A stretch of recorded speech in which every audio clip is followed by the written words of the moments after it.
কলকাতায় তাপপ্রবাহের সতর্কতা জারি করেছে আলিপুর আবহাওয়া দপ্তর। সকাল 11টা থেকে বিকেল 4টে পর্যন্ত রোদে না থাকার পরামর্শ দিয়েছে আলিপুর আবহাওয়া দপ্তর।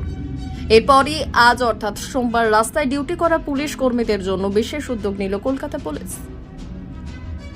পার্ক সার্কাস, শ্যামবাজার, বউবাজার সহ শহরের গুরুত্বপূর্ণ 6 থেকে 7টি জায়গায় কর্তব্যরত পুলিশ কর্মীদের হাতে ওয়ারেস, জলের বোতল, ছাতা, সানগ্লাস তুলে দিচ্ছেন কলকাতার পুলিশ কমিশনার বিনীত গোয়েল।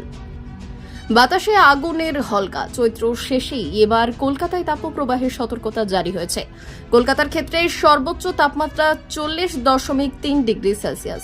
আপাতত বৃষ্টির কোনো সম্ভাবনা নেই। আবহাওয়া দপ্তর সূত্রে খবর, দাপটে গরমে হলো নজিরবিহীন স্পেল। গত 5 বছরে একটানা এত বেশি গরম পড়েনি এপ্রিলের শুরুতে। বৈশাখের শুরুতেই বিভিন্ন জায়গায় সর্বোচ্চ তাপমাত্রা স্বাভাবিকের থেকে 2 বা 3 ডিগ্রি বেশি। এখনো জ্যৈষ্ঠ বাকি। তখন তাহলে কি হবে? মাথায় হাত সকলেরই। এই অবস্থায় পুলিশ কর্মীদের হাতে ওয়ারেস, জলের বোতল, ছাতা, সানগ্লাস তুলে দিচ্ছেন কলকাতার পুলিশ কমিশনার বিনীত গোয়েল।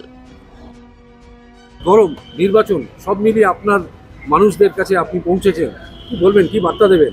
না, খুব গরম পড়েছে, ট্রাফিকের লোক প্রচণ্ড পরিশ্রম করে, অনেক লং আওয়ার্স অফ ডিউটি একসঙ্গে করতে হয়, রোদের মধ্যে করতে হয়। এই গরমের সময় যতটুকু আমরা করতে পারি প্রত্যেকবারই করার চেষ্টা করি, যাতে কি ওদের কষ্টটা কমানো যায়। আওয়ার্স অফ ডিউটি একটু কমানো হয়েছে, ওদের কিছু গিয়ার্সগুলো পরে, ব্রেসলেটসগুলো ওদেরও আমরা একটু প্রভিশন রেখেছি যে কি ওদের বাদ দিয়েই ওরা ডিউটি করতে পারে, যাতে কি ওদের একটু সুবিধা হয়।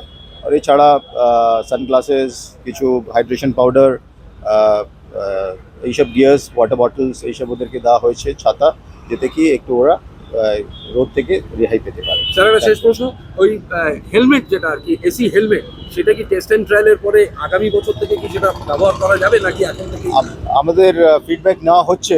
somehow most of the people have not been very comfortable with noise, sound, এইসব সবসময় হয়। তো এই ফিডব্যাক যে আমরা ওরা নিচ্ছি, আরও আমরা ট্রায়াল নিয়ে ফিডব্যাক ভালো হয় তাহলে নিশ্চয়ই আমরা। Thank you. ব্যুরো রিপোর্ট, উত্তরের প্রহরী।